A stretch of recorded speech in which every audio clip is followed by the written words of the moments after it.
Hello, BookTube. I've got a little bit of a miscellaneous video for you here on snowy Tuesday. It is actually snowing here in Boston.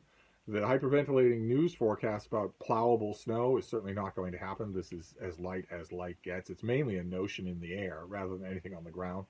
I think there's 1/100th of an inch on the ground, and there won't be much more than that. But it's still nice to see.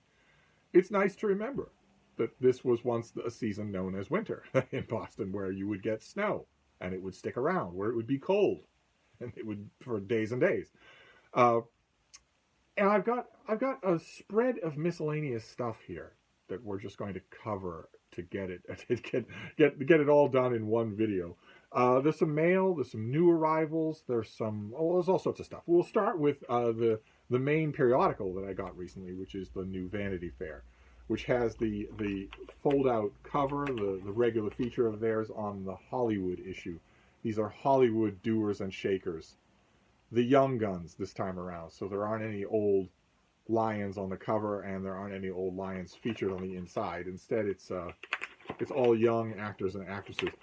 And I love Vanity Fair anyway. I just think it's a terrifically fun magazine. But in addition to just being really fun, there's also almost always something literary in Vanity Fair, which I really kind of like. I know that it's the last place in the world you expect to go for such a thing, but there was something in this issue that was so good. Oh my. It's called Swanson Song, but meant to be Swan Song. It's by Wayne Lawson, and it's about Swanson on Swanson, Gloria Swanson's memoir that came out, 30 years ago, something like that. And it sold really well, did really well, and it was really, really entertaining. I very much enjoyed it as a Hollywood memoir. I'm glad that they featured it in the Hollywood issue. And the author of this piece has a great deal of pointed stuff to say. There are a couple of new Gloria Swanson biographies, and he does not like at all how they deal with Swanson on Swanson, and particularly its authorship and the people who were involved in generating the book, one of whom was him. he pretty much accuses all of these people of lying about the various people who were involved in helping Gloria Swanson to ghostwrite this book. And the article is fascinating. It's all about Swanson, all about the generation of the book. One of the people involved was that handsome man right there, who was the love of the end of Gloria Swanson's life, and also got the book out of her, but with the help of other writers, one of whom is our author. And the article is mostly about all of that, and it's all dishy and very well written. And then the end, like the last, I'd say probably 10 or 15 paragraphs, are just straight up accusations. You are attempting to remove me and a couple of other co-writers of this book from history. You're writing new books about Gloria Swanson. You're including sections in your book on Swanson, and you are not attributing it. You're not including people who are involved, who were documentarily involved. He ends in a rather catty way. I wonder if I can find it, because it really is worth it. Yes, here we go. He ends in a very catty way, a very Hollywood way. He's talking with one of the people who was involved in writing the book, and he writes, he stopped, and I could tell that was all he intended to say, with no mention of Dom or Duffy or the new biographies of Swanson. He was emphatically bringing the curtain down on one brief period of his life, with no desire to go over any of it again, ever. Degas, that's one of the guys who helped to write the book, died on April 3rd, 2020. He was 84. To do him justice, if nothing else, I resolved to tell the whole story, starting with Swanson saying to me, quote, "Only you and I know who wrote this book." Well, reader, now you know. Very good. Very classic Vanity Fair type stuff. Dishing dirt. Now, I have to wonder. I will be watching, and of course I will update you, since not all of you subscribe to Vanity Fair. I have to wonder. I have to think that one of those new biographers, or both of them, is going to get wind of this article and write in. They're going to write in defending their good name. I have to think that's going to happen. I will now be looking for it. But anyway, that was the periodical. And what have we got? Oh, we've got, it's the last day of February, so we're saying bye-bye to February fantasy stories, to fantastically failed February fantasy stories, FFFFS. we're saying goodbye to fantastically failed February fantasy stories, which is a booktube event concentrating on fantasy stories uh, that was invented by the Bookish Bryants, and then they didn't want to do it this year, and they allowed me to be the host, and I failed completely. I failed fantastically at February fantasy stories. I did read a lot of fantasy in February. I do anyway, right? I mean, my reading brief, the shape of my reading life. We all create shapes for our reading lives. Even you so-called mood readers do. And I've long since made a shape for my life that really, really pleases me. It fills my reading with adventure. And that is to read the new releases in the American book market in the genres that I read, which is a broad variety. It's 15 or 16 genres that I read. Which means that in the normal course of February, even if I weren't fantastically failing at hosting February fantasy stories, I would still be reading all the fantasy books that came out that I could get my hands on in the new release market in America. And I did that. I can't say that it was particularly edifying, but I did it. I did it all the same, as usual, for like the 10th month in a row. Most of my most enjoyable genre reading experiences, especially in fantasy and science fiction, were self-published stuff that you will never hear about unless Amazon's algorithm suggests it to. You certainly won't walk into a bookstore and see it. As opposed to the carefully vetted and presumably edited mainstream stuff that universally was less enjoyable. Maybe that's just a lesson about the genre of science fiction and fantasy, which has always thrived when it is a mongrel genre. It has always thrived when it is hustling on the margins. I've often found that it doesn't do science fiction, let's concentrate on science fiction, a whole lot of favors to give it mainstream acceptability. I think you can draw a clear line in the novels of, for instance, Robert Heinlein, between when no one knew who he was and when he could expect a book of his to edge towards the top 10 of the New York Times bestseller list. I think that's a dividing point in his life and in, I would argue, publishing history, but I think it's also very much a dividing point in his fiction. I think you can see it clear as day. And I don't think it's healthy. Probably it's not healthy for anybody. But I wanted to give you an update on February fantasy stories. That one of the things I read that was not new releases was this. I had this anthology on my shelf, the Avon Fantasy Reader. I believe this is the first one. And for some reason, we have Barbarella and a science fiction hero facing a Nazgul on the cover. I don't really understand that. I guess you take what you can get when it comes to stuff like this. And this has a wide variety of things in it. I'm going to take the bookmark out because I'm really not going to revisit this book. But it has a wide variety of things. Let me go through some of them here. It has had a couple of writers that I didn't know, like Nick Zin Dialis. I took that for 2 years for bad eczema, but I don't know that as an author. I don't know that at all. I don't believe that name seems it just shrieks of acrostics. It shrieks of some, Asimov-style punster's pen name. I'm sure that if I ran that through an anagram, it would come out with something clever. I don't believe that's a person's name, but whether it is or not, the story was The Sapphire Siren, and it was terrible. I read a book by William Hope Hodgson called A Voice in the Night, and it was terrible. I read a book by Thorpe McCluskey. Again, that and also the dialysis machine. Neither one of those are names that I recognize at all. In a lifetime of reading science fiction, I either plumb missed them or, they're made up. But Thorpe McCluskey might be real, and the story there was The Crawling Horror. And it was very heavy on the horror elements, and they don't really do much for me, but at least it was kind of well done. There was a story called The Kelpie by Manly Wade Wellman that I know I have read in another anthology, and it seemed to me to be sort of forced, sort of pro forma. In fact, a lot of things in this book did. There was one that didn't.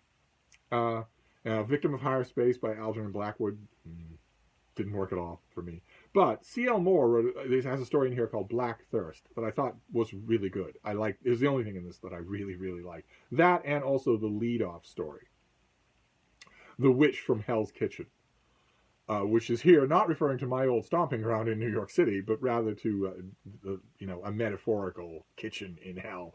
And that's by Robert E. Howard. And it is a story about a gigantic nobleman, a gigantic warrior, a gigantic barbarian warrior.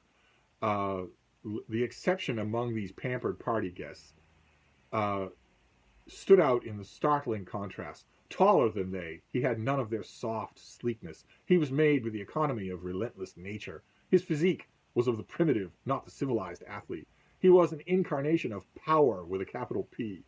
Raw, hard, wolfish, in sinewy limbs, the corded neck, the great arch of the breast, the broad, hard shoulders. Beneath his tousled golden mane, his eyes were like blue ice. His strongly chiseled features reflected the wildness in his frame suggested. There was about him nothing of the measured leisure of the other guests, but a ruthless directness in his every action. Whereas they sipped, he drank in great gulps. They nibbled at tidbits, but he seized whole joints in his fingers and tore at the meat with his teeth. Yet his brow was shadowed, his expression moody, his magnetic eyes were introspective. And that is, you're going to say right away, oh, Robert E. Howard, okay, that's Conan. But no, the golden tresses should have tipped you off. That's not. That's an Argive named Pyrrhus, who's the main character of the story. He might as well be Conan. And he's at this dinner, and he's saying that he's recently been visited by a sort of vampire woman, and she's left him with bad memories. And right as he's saying that, a woman at the party, one of those sleek party guests, stands up, bolts upright, obviously possessed, and flings herself at him to hurt him, to destroy him, babbling nonsense. And then he pushes her away, and she falls on her own dagger, dead. And he is, after that, for the rest of the story, plagued by increasing paranoia about the supernatural world. He sees a snake that isn't really there. He fears for enchantments that may or may not be real. And eventually, a broader story evolves from that has a signature Robert E. Howard ending, where the barbarian he's free of the plot twists, and he is out in the open air on his horse, and he's laughing because this is the life of a man. I'm not worried anymore because I'm living a pure, free barbarian life. And I read that in this anthology, and it really, really rang a bell. It really did. Not just for Robert E. Howard, but for Conan. It really, really rang a bell. And then I remembered. It took me a while, because I've done my best to block out the early 70s for natural reasons. Any one of you who went through them will remember. But I remembered. In the early 1970s, Conan used to be one of Marvel Comics' best-selling characters for a good solid decade before the sales of the title sort of dropped off, before the sword and sorcery vogue that was present at the time sort of died down in favor of mutants. For a while, Conan the Barbarian was the color comic book. Conan the Barbarian was a good-selling comic for Marvel. And part of that was because it had a great creative team. It had Roy Thomas doing the writing and John Buscema doing the artwork. And for just issue after issue after issue, if you were in comics for that kind of enjoyment, you knew you were going to get at least one thing a month that would be great. And I remembered something about and I found it. It's Conan the Barbarian number 38 with a great Gil Kane cover. The Warrior and the Werewoman. I would have bought this back in the time for 25 cents, which was 1/4 of $1. That was a lot of money. But I would have bought this back then anyway, just for the Gil Kane cover. But sure enough, it opens with Conan at a feast. Now, he doesn't have golden tresses, but the difference is perfectly clear otherwise. He's the only seasoned, hardened warrior in the room.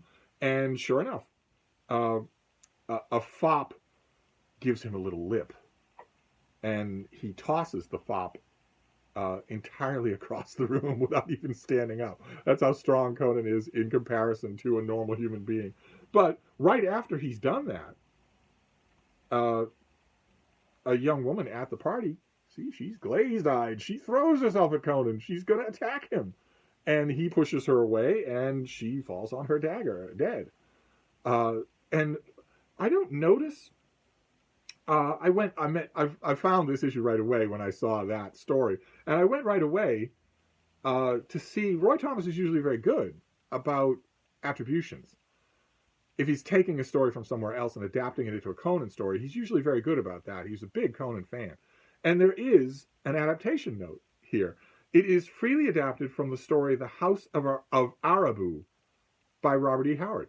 But in this anthology, as we as we noticed, the thing is called The Witch from Hell's Kitchen. So now I have a question to ask Michael K. Vaughan, of course, our resident Robert E. Howard expert. Now I want to know, what is the House of Arabu? Which title did this story first appear as when it was Pyrrhus who was the character, not Conan? The Witch from Hell's Kitchen? I don't know which that is, but it gave me a chance to reread this issue, which is just just amazing. This is sometimes Buscema would do this. He would crowd his panels, often 9 panel pages. This is an artist who's really good at big operatic moments.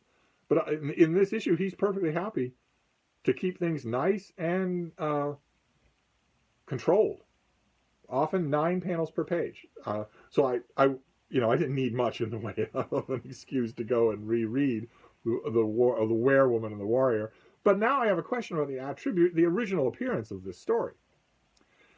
I wonder if a book like that will ever be written about Robert E. Howard. Right now, in his Edgar Rice Burroughs read through of everything Edgar Rice Burroughs wrote, Michael K. Vaughan is reading a great big biography of Edgar Rice Burroughs that, in addition to being really good narrative biography, also gives you an absolutely definitive chronological breakdown. Where did this stuff originally appear, and under what title, and for what money?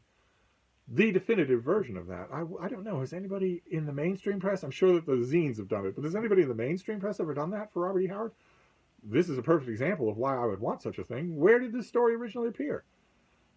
And Thomas's attribution notwithstanding, I'm assuming that when it originally appeared, it was not a Conan story. This Avon Fantasy Reader, when did this show up? This is from 1968. The Witch from Hell's Kitchen, Robert E. Howard, copyright 1951. By Avon Books, by Avon Novels. Avon Novels. This is 1951. I don't know. Somewhere out there somebody does. But anyway, that was the fond farewell that I bid to February Fantasy Stories. What a February Fantasy Story fiasco it was. It was a fabulously failed fiasco, February Fantasy Stories. But there was other stuff. Like, for instance, I got a Little Free Library. The Bean and I went by a Little Free Library. We'll certainly not be doing that anytime soon. If it's snowing or sleeting or raining, we're not going to be going afar. But in a Little Free Library, I found something from 2020 that we saw on this channel. This thing, Heaven and Earth, by Paolo Giordano, which is translated from the Italian by Anne Milano Appel, who then went on to translate M, Son of the Century, which I love. And this was originally published in Italian in 2018, and it's the story of a weird semi-cultish friendship band that revolves around one particular person, one guy who's darkly compelling, and the book ends up being mostly his story. The cover makes it seem like a love story, but that element is far, far from the top of my list. When I got this at a Little Free Library, it's not in good shape. It's cracked. So I won't be keeping it, but I did reread it and liked it a lot more. Now, I don't know if that was because I found more resonance in the story. Maybe I was annoyed the first time around by the rather oddly significant role that Italo Calvino's the Baron in the Trees plays. Calvino plays a weird part, a weirdly prominent part in one sub-note of the narrative here. Maybe I was just annoyed by that. Or maybe it's that I was predisposed to like this because I like Anne Milano Appel. Now, I know her name. She's a translator I will watch. Maybe that's it. I liked it a lot more the second time around, is what I'm saying, than I did the first time around. Although I still disagree with the change of the title from the Italian. And then I got a book in the mail. A worshipful follower sent me a copy of Charlotte's Web in hardcover. Lovely thing that is going to go in this room. This is a classic. We just talked about it on Cedarburg Public Library Radio. And in that broadcast, I mentioned that I did not own a copy of this book. And a well-wisher sent it to me along with a very small package of double stuffed Oreos. Because apparently my taste for double stuffed Oreos is well known. It was such a small package that I didn't even bother to take the plastic off. I just shoved the whole thing in my mouth. but I'm gonna, greatly looking forward to rereading this. Now that I have a copy, that's wonderful. And I also got something in the mail. This thing here, I thought we'd go through it together. This comes out in June. This is called In Light Years, There's No Hurry. Cosmic Perspectives on Everyday Life. This is by Marjolaine van Heemstra. And it's translated by Jonathan Reeder. And this is from W.W. Norton. Very good of them to put the translator's name right there on the cover. That's wonderful. That's exactly where it belongs. And I thought I'd read you a little bit of this. In Light Years, There's No Hurry.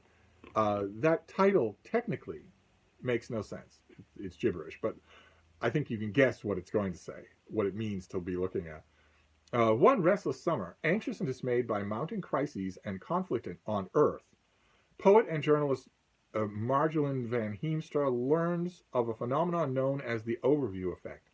Experienced by many astronauts when beholding our planet from the remoteness of space, it's a permanent shift in consciousness, an overwhelming sense of wholeness and connection with humanity and the planet.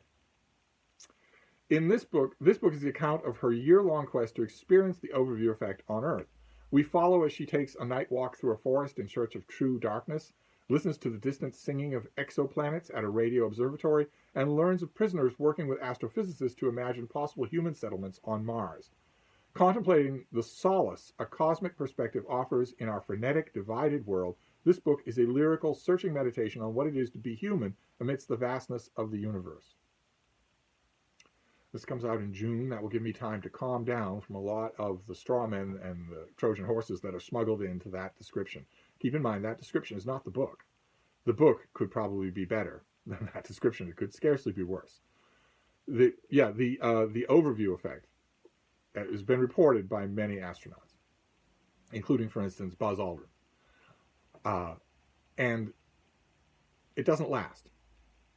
The description here refers to it as permanent, a permanent shift in consciousness. But that's not true. No astronaut who ever reported feeling that, I'm sure they all did, ever had it be permanent. They were still slugging people who gave them lip on camera. They were still slapping wives or cheating on wives. They were very much lost that what was it called again? Overview effect. They very much lost it. And you know why they lost it? Because they should lose it. This business about how searching what it is to be human amidst the vastness of the universe. Well, what it is to be human amidst the vastness of the universe is to care about the world around you. Not to distance yourself so far, man, that it's all just a planet. It's all just a planet in space. Take the broader view, man. No, you're here to care. You're here to get worked up and then calm down, worked up and then calm down. You're here to be passionate about things. You can take all the overview effect that you want. You're still going to be dead in about 10 minutes. And the only reason, I guarantee when I read this book, if it's anyway true to the description, I guarantee that the main driving reason this author is going to have to trying to simulate the overview effect is going to boil down to, I don't want to die. Well, you're going to die. And the overview effect is a perfectly good way to waste the one life you get before you do. So we will see. I will either be irritated that I was misled by the cover copy of this book, or I will be arguing with it the whole time that I'm reading it. Either way, I'll find out in June. And there's also a package. We're going to open a package. And the reason I've been hesitant to open packages on this channel, for a whole bunch of reasons, mainly because I don't want to walk myself into a totally gratis cancellation. Because thanks to social media, very large numbers of people in the world are living in an alternate reality. They don't visit it when they watch Star Trek once a week. They're living in an alternate reality. They live there. They've packed up and moved in there and closed the door behind them. And because they can carefully silo every single thing they encounter, home delivery of food, working from home, Zoom calls that are carefully chosen for who else is in them, everything you read, everything you see on social media, because you can carefully shape that world so that it never tells you that you're living in a fantasy, you can live in your fantasy. For the first time, that is possible outside of all the people at Bellevue who think they're Napoleon Bonaparte. And because a large number of people live in that world and all of them are militant about it, they don't just want to live in that world, they want you to live in that world as well. I can't open mail on camera with anywhere near the cavalier frequency that I used to. I saw what? There was a rambling, embarrassing interview that Donald Trump gave with Glenn Beck just the other day about uh, the situation in Ukraine. And all through the interview, Glenn Beck was calling Donald Trump Mr. President. Over and over again, Mr. President. And you might say, once upon a time, before this happened, before 2015, you might have said, well, that's just a courtesy, right? You call Mr. Speaker to a former Speaker of the House, even if they're not Speaker anymore. You say Mr. Ambassador if someone was an ambassador. That's just a courtesy. But it's not.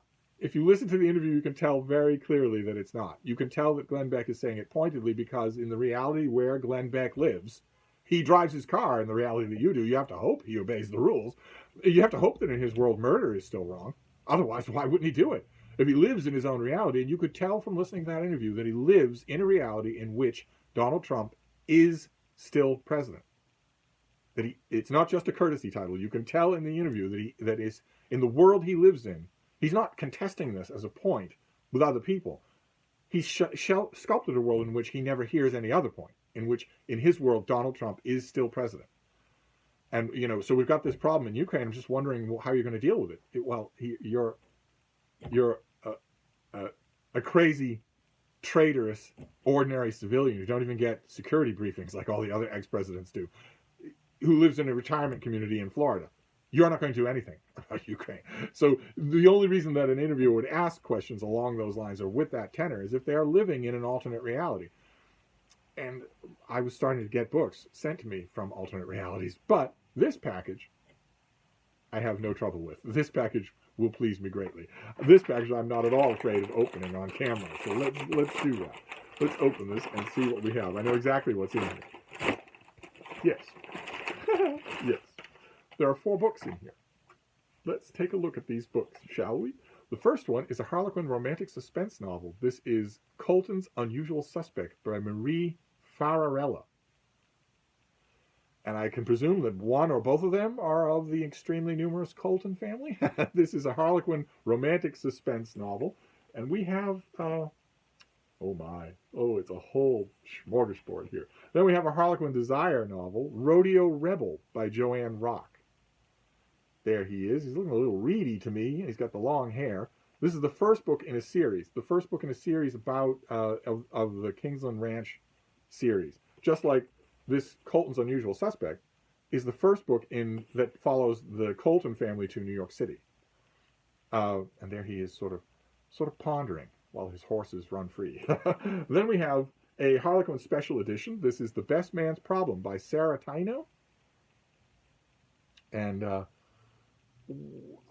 well, let's read about this one. The cover suggests a lot. Let's see how much of what it suggests is true. His sister's wedding isn't the ideal place for Rafael Navarro to reconnect with the man he kissed in a moment of reckless abandon. But it's impossible to avoid best man Etienne Galois. The gorgeous Haitian photographer hasn't forgotten the intimate moment they shared, even if Rafi is the most maddening person he's ever met. Can the two find common ground, proving opposites not only attract, they can become lovers for life?